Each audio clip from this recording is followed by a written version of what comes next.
right, you guys. Y'all ready for episode 2? 17. Episode take 205.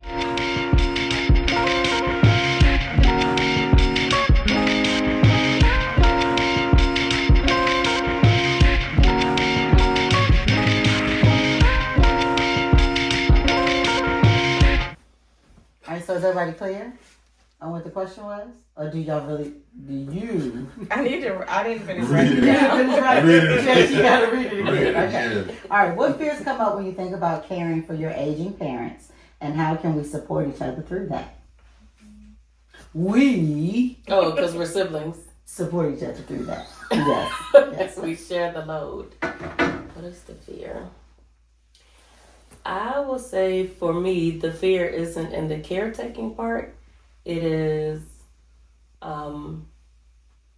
seeing mom in a different state than I'm so used to seeing her in.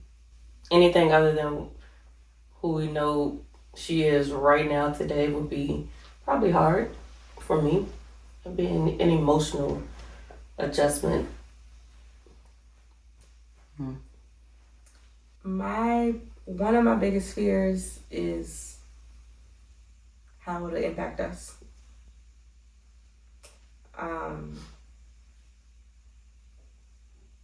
Like how we will rally while we have our own stuff going on, while we have our own families, while we have all these other things going on in our lives, and what it'll mean for what we need to be on the same page about as far as finances, as far as time, as far as labor, as far as being present. If,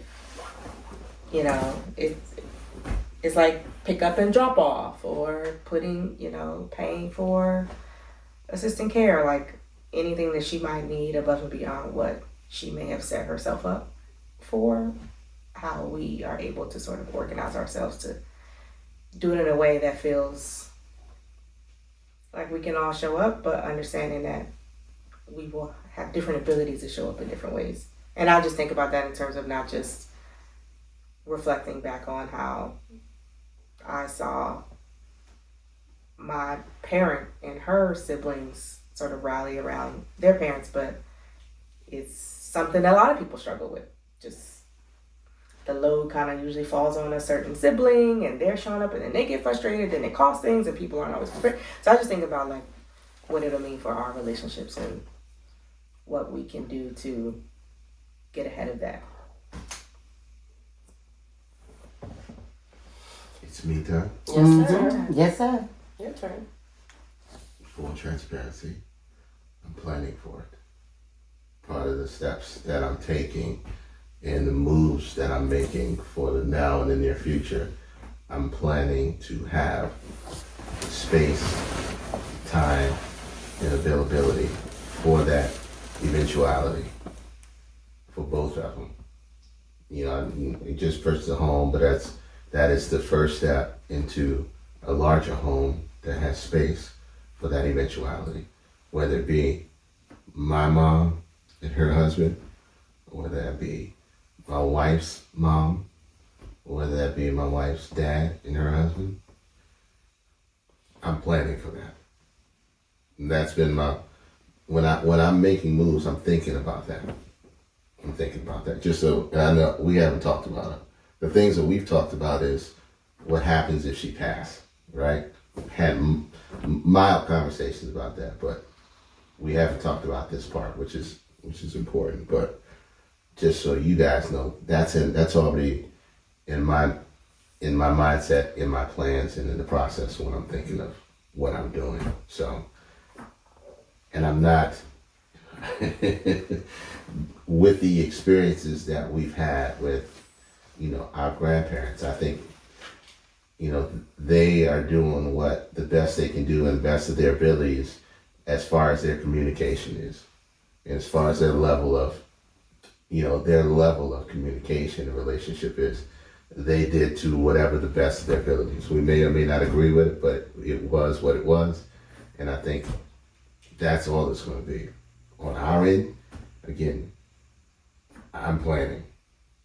So I don't want And the reason why I'm planning is I'm not doing it selfishly. Probably I am, because I don't want for you guys to have to bear that brunt or carry that. I don't think it's not, I'm not carrying this cross and say, yeah, this is me, I want to do it. I don't want to put that on any of you. So wait. So you're planning to purchase a larger home with an in-law suite, so that whether it's your wife's mother, father, or your mother or our mother and her husband to come and stay with you. Yeah. And then you I'll will have be the space. you'll have the space for them to live in. Yeah. But what about The caretaking part. right, the caretaking part, when you and your wife need a break, or when you and your daughters, because that's having them in your home 24/7 is a big, and we saw how that worked out with Yeah. we saw how that worked out with two siblings who did that. You know, our aunt and an uncle who took our grandparents in, and it didn't fare so well, right? Right.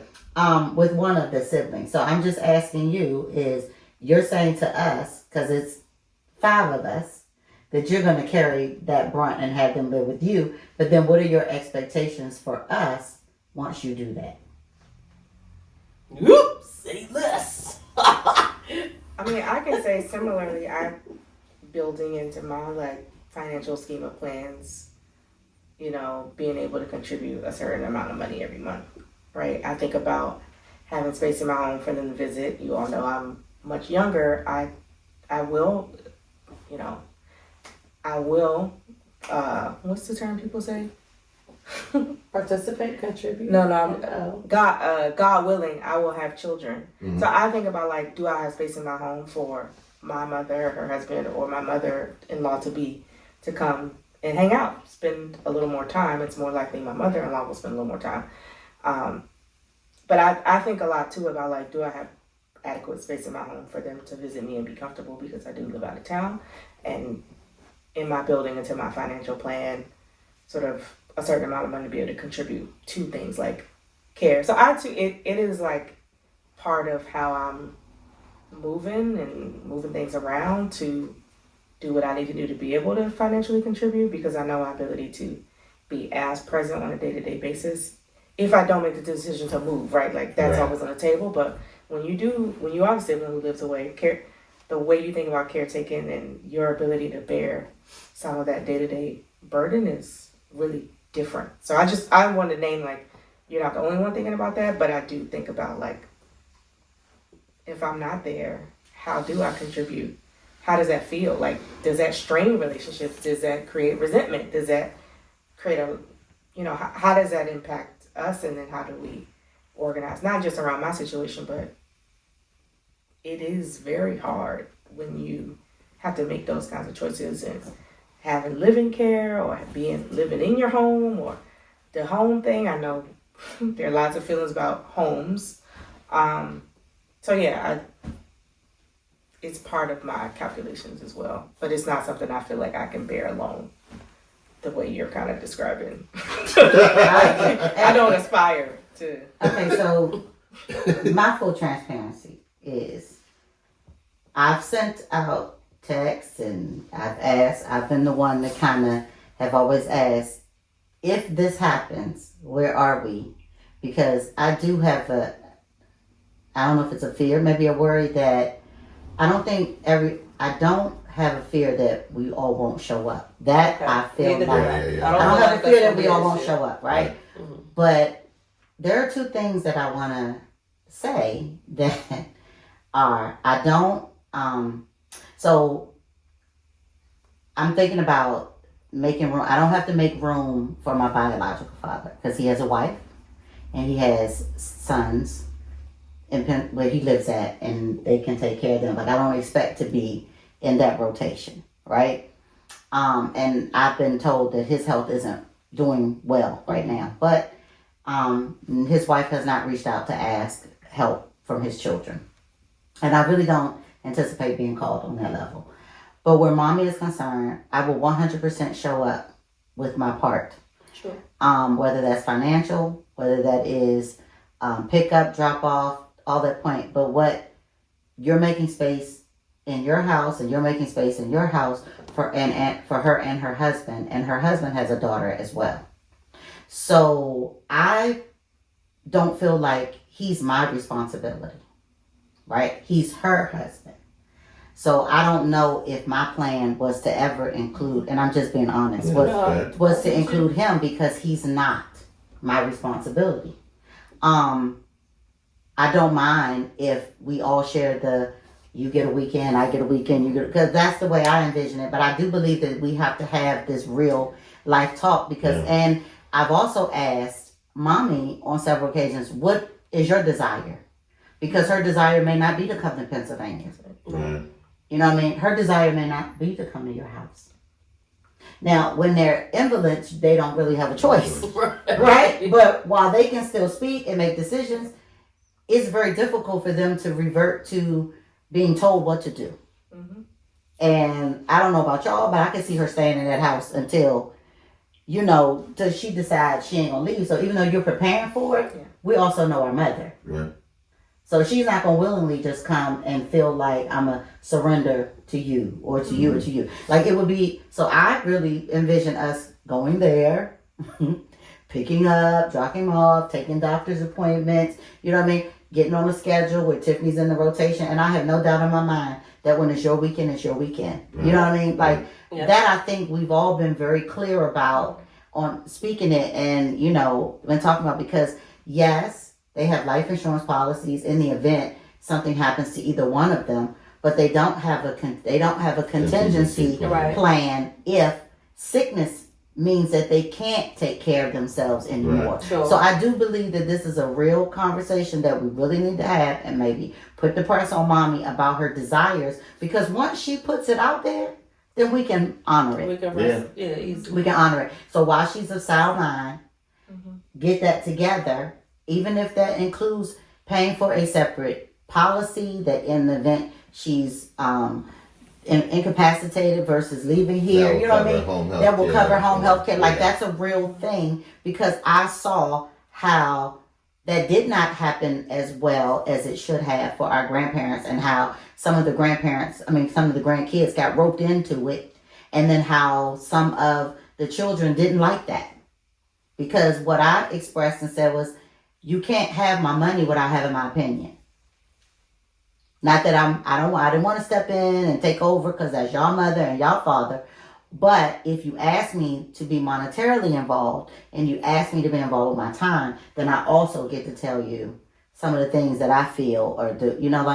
Some of the things that you see. That I saw that I felt like need to be. So I feel like there's no doubt in my mind. I don't doubt that any of us will show up. I wholeheartedly believe that we will. But we have to develop a plan to show what that looks like. I was going to ask clarifying question. When does caretaking activate to that degree? Is it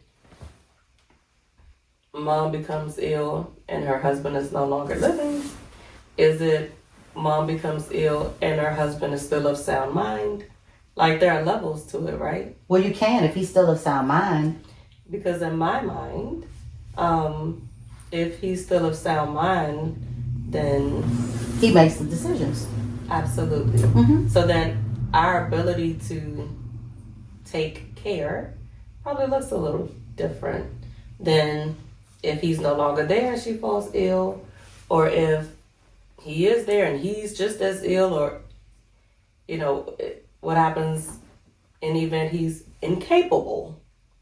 Like, what does that look like in terms of us as caretakers and children? You know what I mean? Those are the clarifying questions I have. But in full transparency, I have not thought about what that caretaking role in my near future, the same way you thought about it, like making space, or the same way you thought about it. Because in my mind, we will all activate. So whatever... Yes, we should probably have a conversation. We should have the conversation about, okay, well, what happens on all these different levels? What is your expectation? What would you like us to do? Yeah. And then we'll all have clarity about how to think more strategically about our future plans for caretaking. So that it doesn't fall So that on just one of you. I mean, I think that's honorable, it is. but that's a lot. And have you discussed that with your wife? Yes. Okay. And what if you got 3 in-laws in the house? Like, that's a lot. Yeah. No, like, for real, that's a lot to manage. It will become Survivor at that point. Yes. Some will get voted off. No. Some people make it, some people don't. But yeah, wholeheartedly agree. I think having this conversation before, and Mom is not at that place, so we're having it at the perfect time. It might be a conversation she don't want to talk about, but it's an important conversation that needs to be had. What all those scenarios look like, Right. before getting anywhere close to that. So. We saw your mouth forming. We were like, where's she going? I was going to say, I think one of the things that helps us as it pertains to who our mother is she is a parent. She is an individual who thinks about this, right? So she's gone through this experience where she's became a widow, lost her husband suddenly, and had to kind of get all those things together. And I know I've observed her over time, as I'm sure you all have in different ways, making plans. Like, she's got a box. I don't know how she manages it now, but growing up, she's always had a box. Oh, yeah. That's got her will and All her testament. stuff in it. She's always sold life insurance, so she's covered. As far as I understand, she's got lots of different policies for herself. She's got other kinds of policies now, and I think what is important for us as a family, I think for families in general, but for us as families, to be able to approach that conversation with our parents, our mother.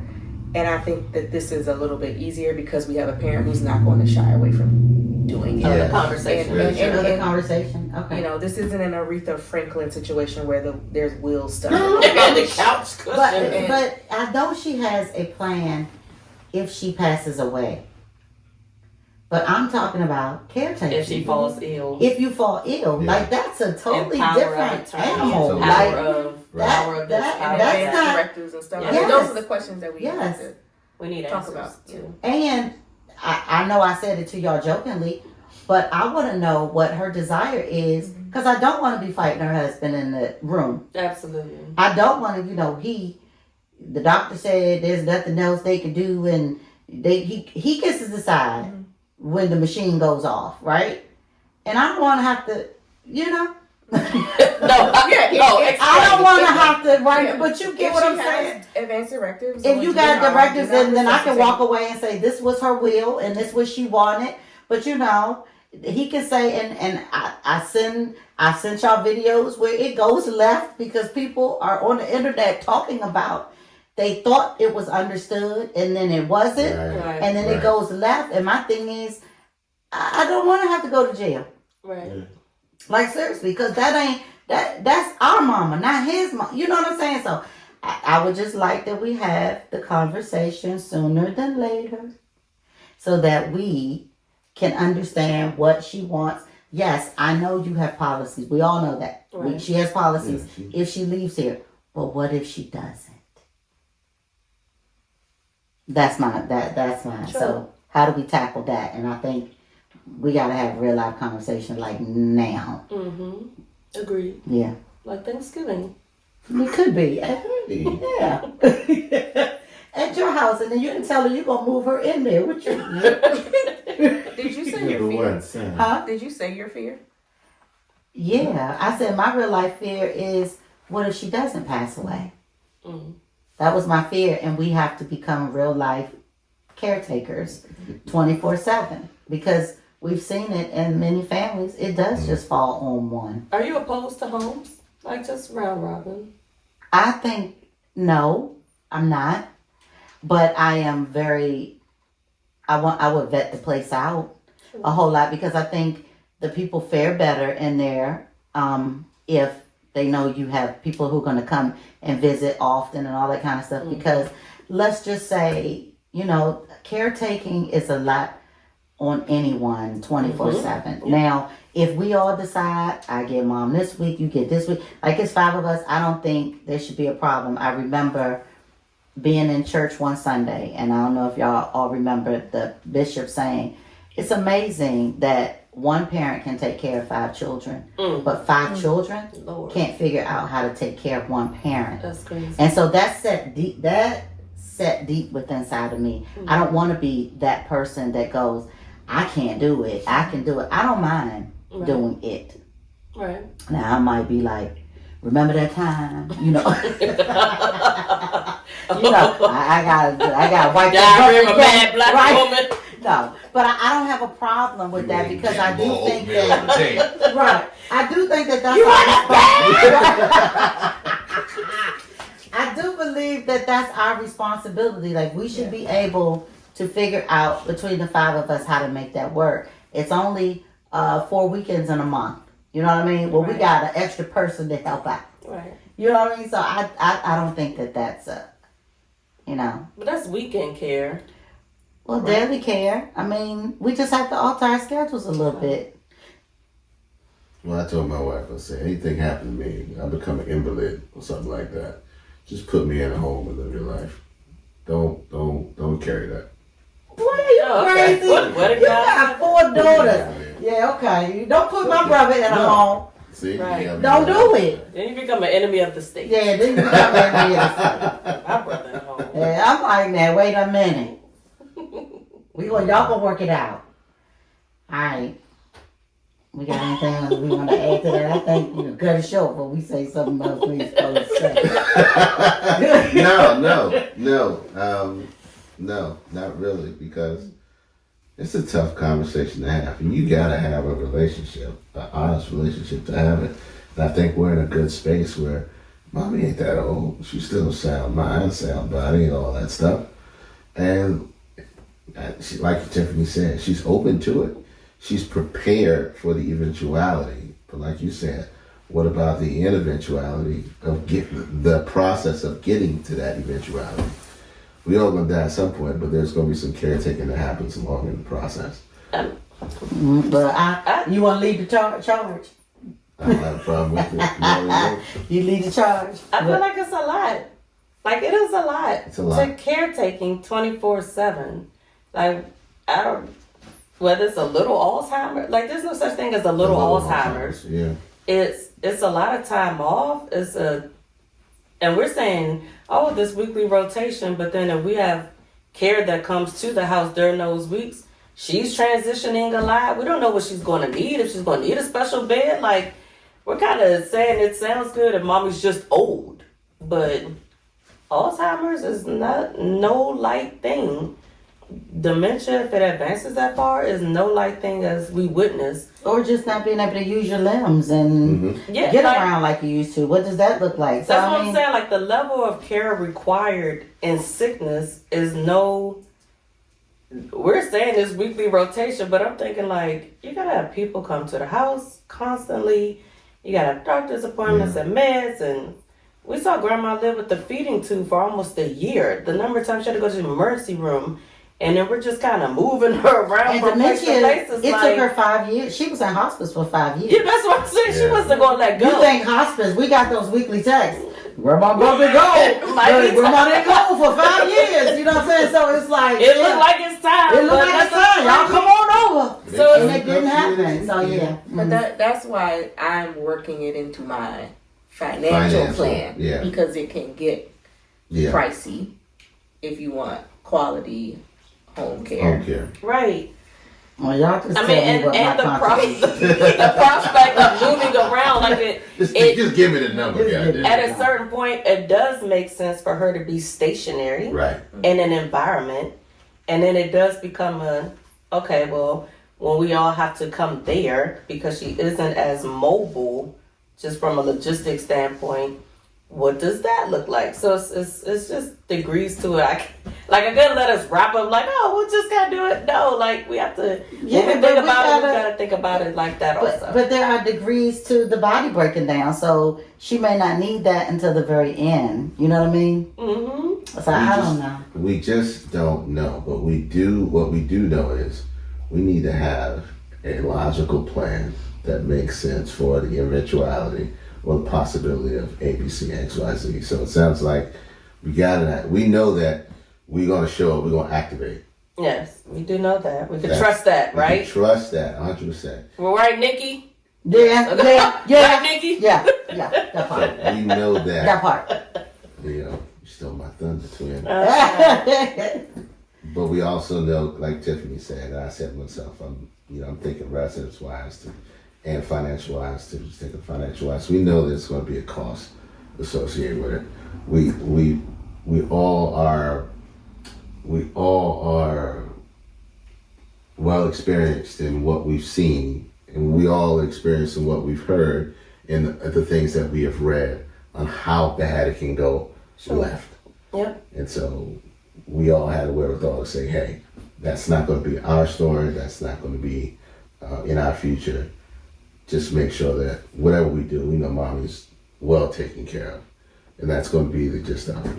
What that looks like, just her. Just her. Do y'all see my face? But we're gonna do right by mom, hands down. I think again, whatever that looks like, we all are on the same page.